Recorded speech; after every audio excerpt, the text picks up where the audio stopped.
Assalomu alaykum hurmatli vatandoshlar va odatdagi yangiliklarimizni boshlaymiz. Boshlashdan oldin katta iltimos, meni ko'rayotgan bo'lsangiz, podpiskani bosinglar. Podpiska bizning kanalimizga rivojlanishiga juda ham yordam beradi. Iltimos, shuni bosib qo'yinglar.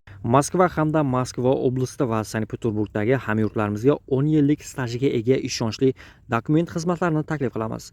Registratsiya va uni продление qilish, трудовой договор, уведомление, spravkalar, проверка bazalar xizmatlari mavjud.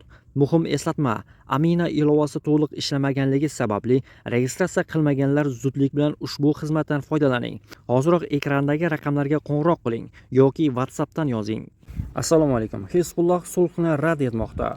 Videodan to'liq xabardor bo'lish uchun videoga like va podpisatsiya tugmalarini bosib qo'ying.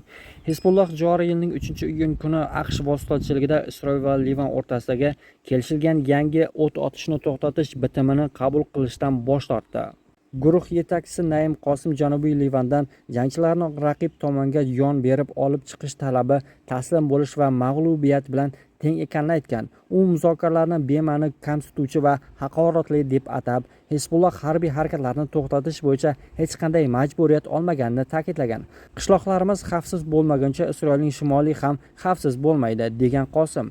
Livan prezidenti Jozef Aoun esa Hizbulloh rad etgan kelishuvni urushni to'liq to'xtatish uchun so'nggi imkoniyat deb atagan. U Livan barcha tomonlardan javob olgandan so'ng kelishuvni amalga oshirishga tayyorligini bildirgan. Kelishuvga ko'ra Livan armiyasi xavfsizlik hududlari ustidan nazorat o'rnatishi, Hizbulloh jangchilari esa bu hududlarni to'liq tark etishi kerak edi. Hujjatda Hizbulloh Isroil, AQSh va Livanning dushmani sifatida baholanib, guruhni tarqatib yuborish nazarda tutilgan. Biroq Livan hukumati buni kuch ishlatib amalga oshirish imkoniyatiga ega emasligini qayd etilgan.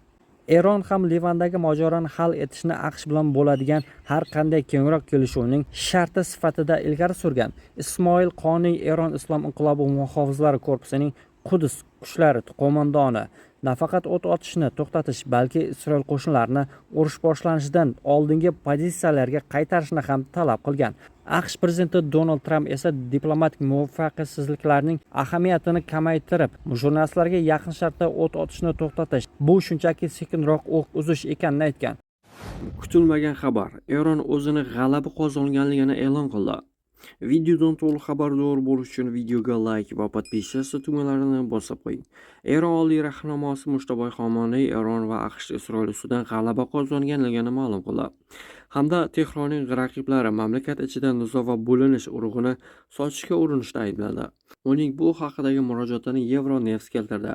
Xomoniyning murojaati Tramp ma'muriyati Eron bilan olib borilayotgan muzokaralarda sezilarli yutuqlarga erishilganini bildirayotgan va AQSh prezidenti Donald Tramp Mushtabay Xomoniy bilan shaxsan uchrashish ehtimolini istisno qilmayotgan bir paytda e'lon qilingan.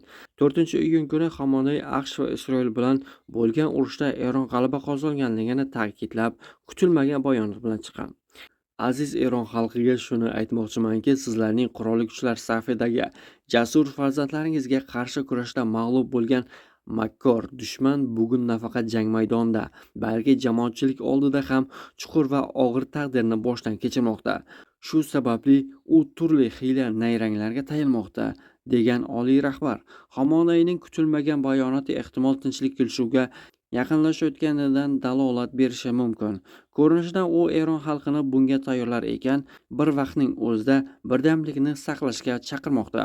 Taxminan 80 yil avval Isroil deb ataluvchi harbiy tayanchni yaratgan hukmron tizim Buyuk Isroil deb ataluvchi soxta va to'qib chiqarilgan geografiyaning sharqiy chekkasida, ya'ni Frot daryosining sharqida joylashgan ko'plab ustunliklarga ega, kuchli va mustaqil Eronning mavjudligini qabul qilmaydi, deya qo'shimcha qilgan Xomoniy. Eronning Islom inqilobi qo'riqchilari korpusi Kuvayt va Bahrayndagi AQSh harbiy bazalariga zarba berganini ma'lum qildi. Bu haqda Tasnim xabar berdi. Kuvayt hukumati esa hujum oqibatida mamlakatdagi xalqaro aeroport nishonga olingan va jabrlanganlar borligini bildirdi. OVNning xabar berishicha, korpus AQShning Kuvayt va Bahrayndagi harbiy obyektlarga raketa va dronlar yordamida hujum uyushtirgan. Tashkilot bayonotiga ko'ra, hujumlarning biri AQSh harbiy dengiz kuchlari 5-flota shtabiga qaratilgan. Eron tomoni bu zarbalarni Qishim orolining janubida joylashgan neft tankeri va korpusning telekommunikatsiya minorasiga berilgan hujumlar sifatida izohlagan.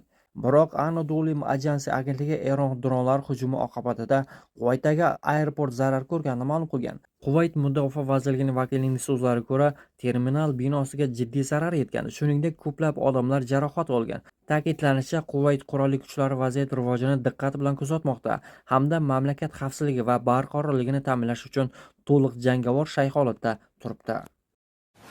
Eron Islom inqilobi qo'riqchilari korpusi AQShning Quvayt va Bahrayndagi harbiy bazalarga raketa va dronlar yordamida zarba berganini ma'lum qildi. Bu haqda Tasnim axborot agentligi xabar berdi. Korpus bayonotiga ko'ra, hujumlardan biri AQShning harbiy dengiz kuchlari 5-floti shtabiga qaratilgan. Zarbalar Qeshim orolining janubidagi neft tankeri va korpusning telekommunikatsiya minorasiga uyushtirilgan hujumlarga javob sifatida amalga oshirilgani aytilgan. Avval ham ogohlantirgan edik. Agar hujum takrorlansa, javob yanada og'irroq bo'ladi. Aynan shunday qildik. Bu javoblar saboq bo'lishi kerak, deyiladi bayonotda. Shu bilan birga AQSh markaziy qo'mondonligi matbuot xizmati Eronning barcha hujumlari muvaffaqiyatsiz yakunlanganini bildirgan.